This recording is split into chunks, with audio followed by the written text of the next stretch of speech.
Welcome back sa ating channel. Mahalagang ilabas ang ebidensya sa tamang proseso ng batas. Hintayin natin ang opisyal na investigasyon bago humusga. Walang dapat mas mataas sa batas, sino man ang masangkot. Sana maging patas at transparency ang lahat ng investigasyon. Kung may kasalanan, dapat managot ayon sa batas. Kung walang sapat na ebidensya, dapat ding maprotektahan ang inosente. Mahalaga ang due process sa bawat kasong iniimbestigahan. Umaasa ang taong bayan sa isang patas na hustisya. Ang katotohanan ang dapat manaig, hindi ang haka-haka. Sana mailabas ang buong detalye upang malinawan ang publiko. Hindi sapat ang akusasyon lamang, kailangan ng matibay na ebidensya, responsibilidad ng mga otoridad sa magsasagawa ng patas na imbestigasyon. Kung mapapatunayan may katiwalian, nararapat ang kaukulang parusa.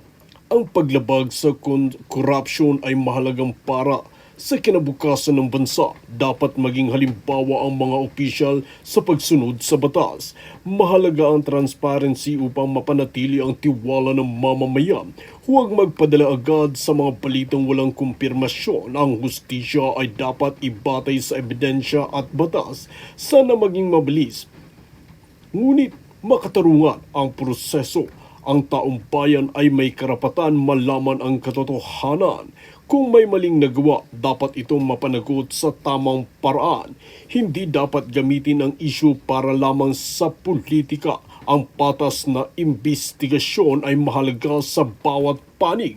Mas mabuti ang katotohanan kaysa sa mga haka-haka at chismis. Ang pananagutan ay mahalagang ibahagi ng mabuting pamamahala.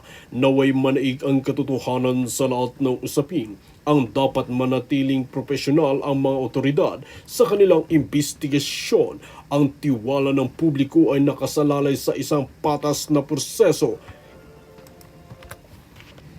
Hintayin natin ang opisyal na resulta ng imbestigasyon at igalang ang proseso ng batas. Dito nga natin makikita na talagang hindi makakawala ang mga korap na mga politiko dahil talagang marami ng matitino na mga opisyales, mga judges, mga senators na talagang handang ipaglaban ang batas ng Pilipinas. Well mga kaibigan, kung bago ka pa naman sa aking channel, huwag kalimutan i-click ang subscribe button at notification bell para lagi kang updated sa ating mga nagbabagang mga balita. You are there sa sinasabi niyong sumumpa kayo para sa mahal na inang bayan. Tignan niyo ngayon, nagkaletse-letse na. Nagkaletse-letse na. Habang kayo ay nagtatago, habang kayo ay hinahabol, si Maharlika patuloy na lumalaban. May napala ba ako dito sa laban na ito? Pinaglalaban ko kayo Humingi ba ako sa inyo ng basbas na ipaglalaban kita, ganyan-ganyan. Lahat na pwede ko ipaglaban ko dahil ang kalaban natin ay ang demonyong bangag. At ako, anytime pwede nila akong gurgurin. Dahil nagpadala yan ng assassins dito, si Satanas at si Bangag. Naka-report sila sa FBI. Nangumusta ba kayo? Maharlika, kumusta na nga pala? Okay ka lang dyan? You don't care, right? Okay lang naman sa akin. Mabubuhay naman ako, kaya ko makipag-iskrimahan sa kanila. Kahit punyal ang gamitin o kung ano pa man. Kasi lumaki ako na hindi ako nangihingi ng tulong pag may kaaway ako. Nagugulat na lang ang mood rocks ko. Ay, may kaaway na naman. You know what I mean? Pero kayo pangako kayo sa bayan. Bakit hindi nyo tapusin yung mga adik? Bakit hindi nyo, panagutin ang mga kawatan? Wala ay personal interest, magbabago. Sabi ko nga, kahit mag-80 nyo si Maharlika, ito pa rin ang pag-uusapan natin. Walang magbabago. Dahil ang pagbabago ay nagsisimula sa inyo. Sino dapat yun? Dapat yung mga nasa politika, mga palangga. Sila yung may mga posisyon dahil sila ang may kapangyarihan. Tayo susunod na lang. Diba?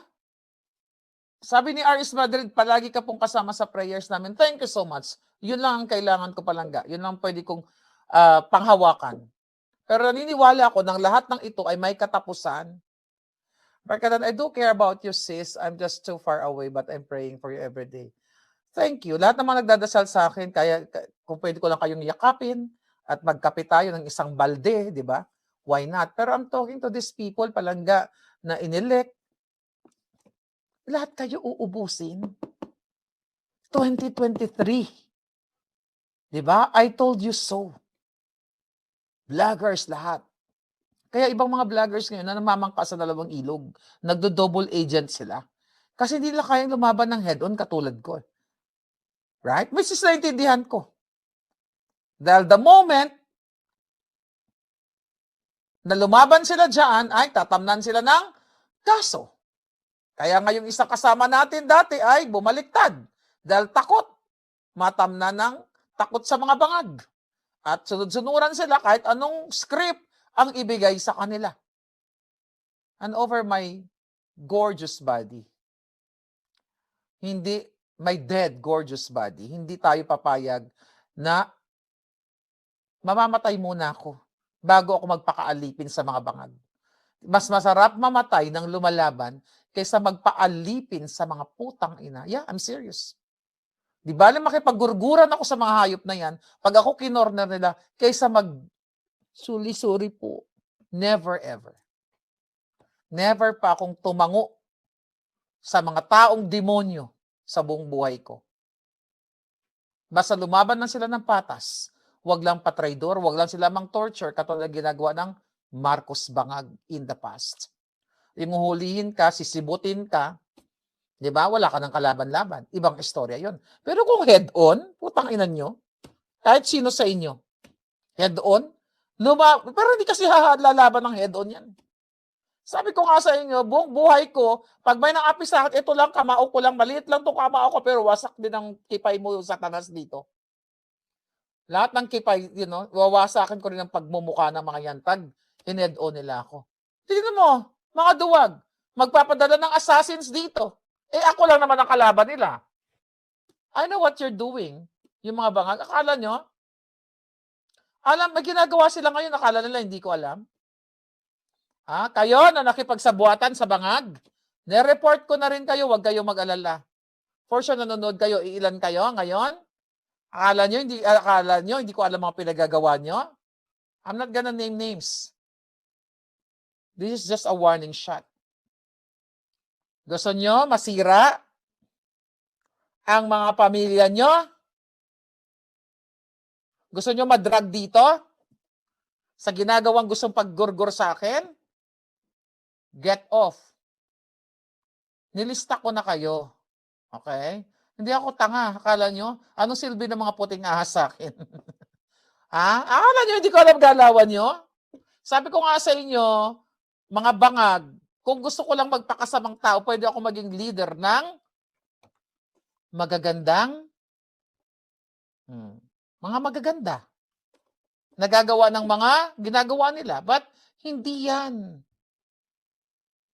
ang kapalaran natin. Ang kapalaran natin ay magbigay ng kalinawan sa mga Pilipino na lumalaban para sa kanilang mga mahal sa buhay na naiwan sa bansang Pilipinas. Na patuloy hirap na hirap, binabaha, inaaratay, ginugurgor, ini-snatch, riding in tandem, ginugurgor, Lahat, kawawa kayo, mga kababayan.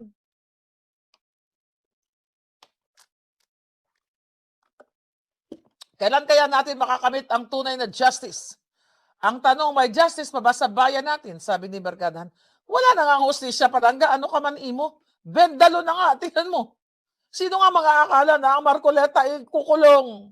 Sino mag-aakala na si Miao Miao tatanggalin nila? Si Leandro, ayan, may supina na.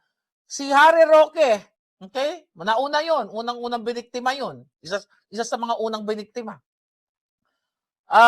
Who else? 'Di ba? Yung mga umalis na tahimik na hindi natin alam.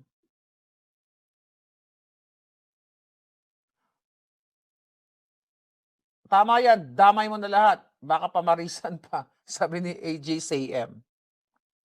Kailan kaya magkakaisa mga tao para labanan ang gobyernong ito, sabi ni Emin? I don't know. Eh ako, dagdag na ako ng dagdag dito. 2022, ano pa gusto yung gawin ko? Ha? Ano, mag-bold star na lang tayo dito? Pagod na lang alindog ko sa kadadakdak every single day. Halos. Lawless na nga ngayon sa panahon ni Bangag. Tama yung song ng SB19, Lawless, sabi ni Josephine. Talaga ba? Sino yon? Ang panoorin ko nga yan. Ano yon? Singer? Grupo? Oh. Wala na lahat. Yung mga ibang vloggers na ang tinitira lang ay si Romualdez, bullshit yun. Huwag nyo i-follow yun. Yan ang kung sino yun, mga yun. Ang ulo ay si Satanas at si Bangag. Hindi lang si Martin Romualdez. Pag may nakita kayong vloggers na ang tinatarget ay si Tamba lang, forget about them. Ibig sabihin niyan na malitahan na yung mga yan. Or maybe takot. Diba? Wala na mangyayari sa Pilipinas. Patay tayong lahat. Sa kamay ni Bangag, sabi ni Sofia, I know. Imagine mo. Putang ina, pinangakuan kayo nung SONA niya, kaso ng alingan. Meron tayong 7 million na OFW, na may insurance. Tangina, sabi ng PSA, 2 point something million lang ang rehistradong OFW. Saan siya kumuha ng 5, let's say 6 million? Meron tayong baby rocket na ilo-launch 2027. Utang ina rocket. 19 billion ang gagastusin, supot na rocket, squeeties lang. Ano sabi ni Clarissa Taratara nung tinanong? Ano ang may idudulot, anong magigain nitong baby rocket? Para sa ekonomiya. Common sense. Yung mga ganong sagutan, my God! I hate drugs, sabi nga ng PRRD. Sabi ni James Marcelo, bumatad ako ng 10 years. Why not? Diba? Like my hair today. Thank you, Palangga. My goodness, lahat na lang. Kawawa, no? Kawawa kayo dyan sa Pilipinas. Sobrang kawawa. Kailan kaya natin makakamtan? Kailan kaya natin makakamtan ang kaalwanan sa inyong buhay? Di ba? Parang nagdi-declaim na dyan mga demonyo dyan sa prosecution. Ang sabi ni Palangga na hindi ko mabasa, Day Maharlika, ingat ka dyan lagi. Measures na. Yeah, nag-iingat naman tayo Palangga. Every single day ng buhay ninyo, ang inuulat ng media ay si Sara. Di ba? Every day, ang ulat ay kaliwat kanan na riding in tandem, nangablot ng telepono, nang hold up ng mga inosente. Nabubuhay kayo sa kalsadang nakakatakot. Ang mga kabataan sa Tondo, sa slums of Tondo, sabi ni Catriona Gray, na kanyang tutulungan, ayun, ang mga kabataan sa slums of Tondo ay umaakyat sa mga jeepney, darling, at nang-hold up mga sapatos pinapahubad sa mga pasahero, nangi-snatch ng babato ng jeepney, darling. Yan ba ang buhay na gusto nyo? Wala na kayong seguridad sa sarili ninyong pamayanan. Akyat bahay gang. Ang mga batang minor de edad bila na lang nawawala dahil mga adiktos, binidiktos na ang mga kapitbahay. Right? As everyday, pinag-uusapan yung 125 confidential funds na sinasabi mismo na hindi illegal, wala sa batas ang paggasta ng confidential funds within that period, 11 days. Pero Sara pa rin, Sara,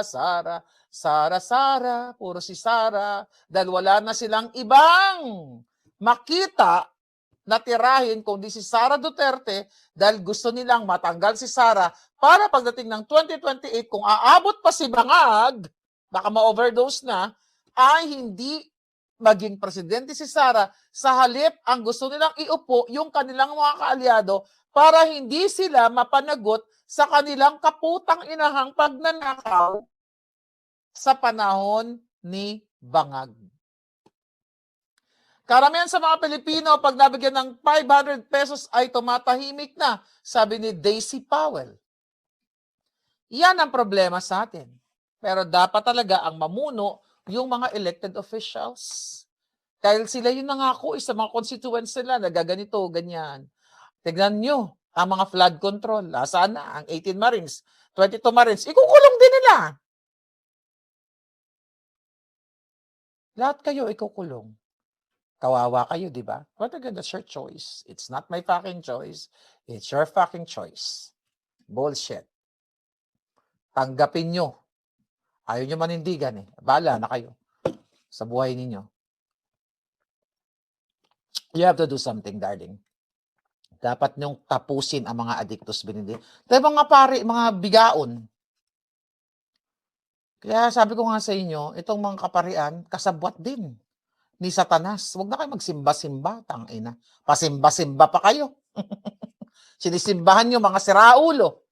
Huwag na kayo magsimba sa mga siraulong pare. Magdasal na lang kayo sa bahay ninyo. Dumirekta kayo kay Papa Jesus, sa Diyos. Nasabihin ninyo, sana matapos na ito mga bangag na ito, pero nasa tao ang gawa, nasa Diyos ang awa. It's okay magsimba basta sa mga paring matino. Pero yung mga pare ngayon, alam mo, sabi ko minsan, sinumpa ba talaga ng langit ang Pilipinas? Bakit ganun? Minsan nagtatanong din ako kay Lord, Lord, bakit? Bakit mo hinahayaang pinapatay ang aking mga kababayan ng mga riding in tandem? Buti sana ako mga ginugurgur nila, yung mga demonyo. Yung mga salot sa lipunan, medyo maintindihan. Okay, Lord. I know, naintindihan kita, kaya nagurgur yun kasi salot sa bayan. Pero yung mga inosente, mga bata, 2 years old, 3 years old, 4 years, 5 years old, yung sinaksak dyan somewhere there na estudyante. Ilan ba ang mga ginurgur? Mga inosente pa yung mga yan. Hindi pa nila na-enjoy yung buhay nila. Dapat ang magurgur ay ang mga demonyo.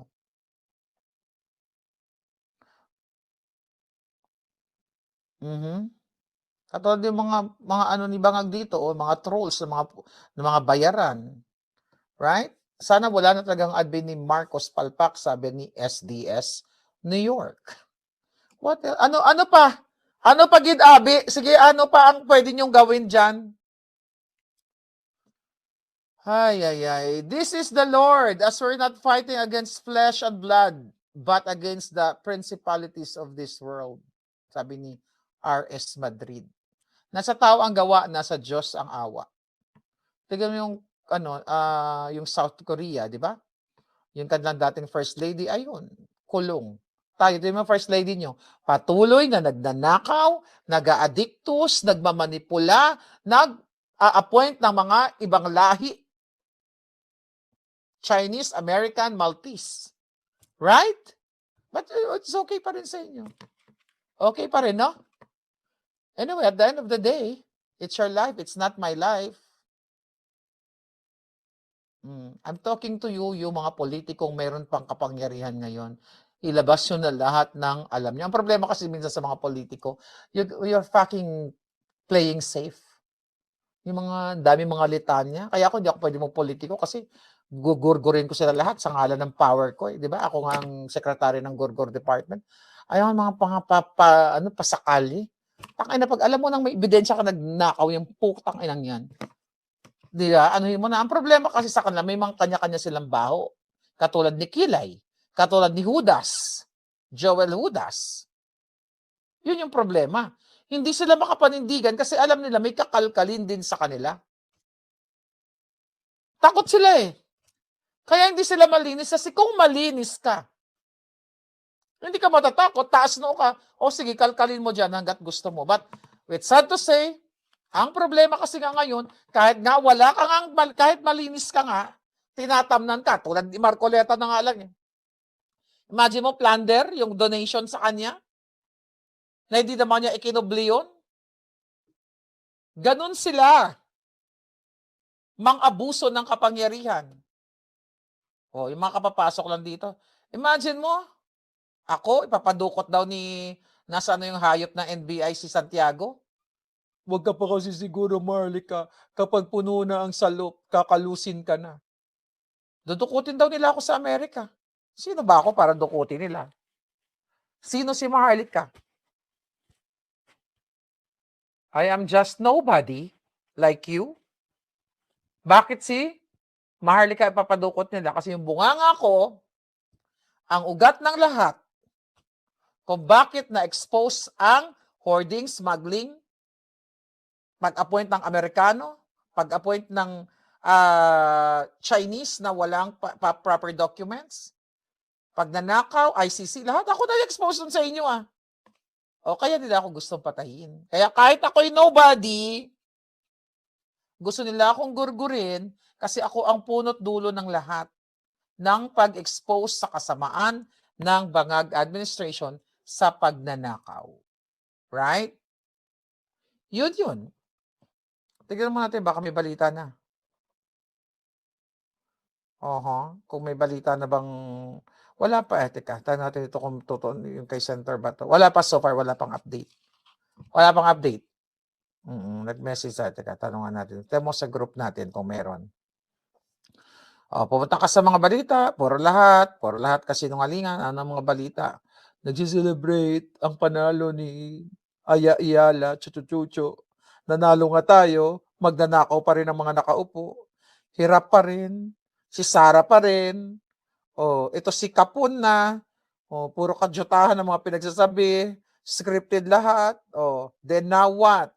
May pinatay, may ginurgur, wala nang pag-asa ang bayang ito. Karamihan ngayon, bendalo. Evil signs because we do nothing, sabi ni Salvador. I think so, too. Right? Ano sabi ni Salvador? Hindi ko nakita yung sinabi niya.